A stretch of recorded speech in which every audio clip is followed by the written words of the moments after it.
Fantasy football was a tumultuous one for week 12. I lost 2 out of 3 games. Good news is the game that I won puts me that much closer to playoffs. Bad news is the 2 games that I lost put me in the same position that I was already in for the game that I won, where I now have to win every single game in every single league, and I have to hope that these other teams lose out in order for me to get into the playoffs as just a 4th seed. But it's still possible. I'm not giving up hope yet. I will continue fighting. Anyways, let's look at some of the players that performed well in Week 12, starting with T.Y. Hilton, who I told most of you to pick up. I picked him up in my teams. I put him in the starting lineup, and he helped me to victory. He had a great game and made Colts history by becoming the first player in the history of that franchise to have a touchdown reception and a touchdown return. The Bengals and Giants defense both had a pretty decent day as well. However, the 49ers were once again the best in the league, but I did tell you that the Giants had a pretty decent matchup against that Packers O-line. Y'all didn't believe me, did you?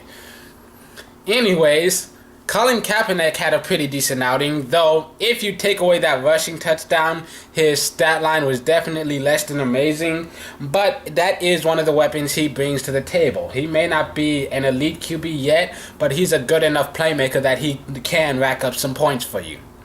Meanwhile, Jeremy Maclin continues to have a hugely disappointing season, and I don't know about you, but I'm dropping him from my team. He's dead weight, I need to win.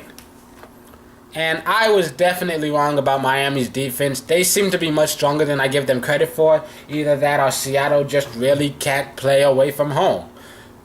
Rice and Tate both had about 5 points on the day.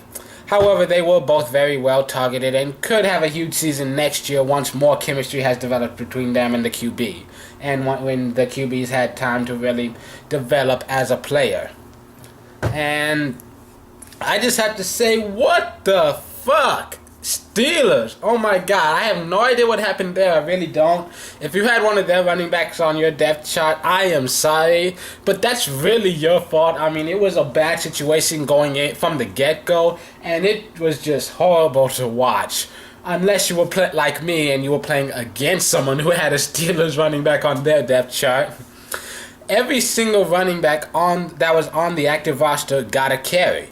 And that's because every single running back fumbled in that game. And it just doesn't seem like owning any Steelers player is worth the risk right now. At least not with Big Ben out.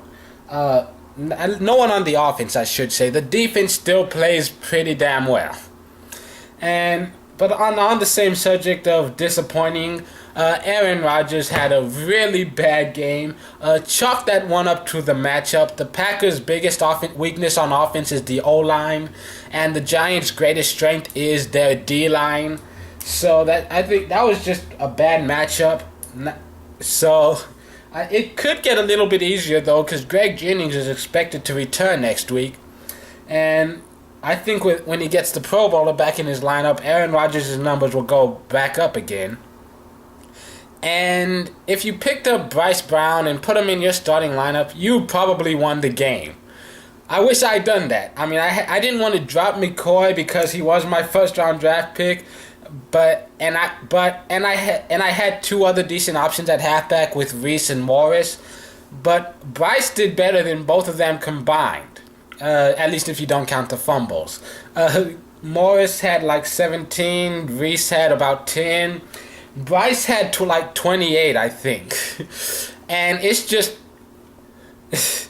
it'll be interesting to see what the Eagles' backfield looks like next year when you have a healthy LaShawn McCoy,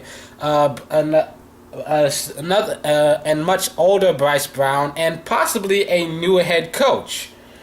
I mean, it'll be interesting to see what the Eagles can do next season. And I just want to say that Torrey Smith did have a huge game. But let's not misunderstand this.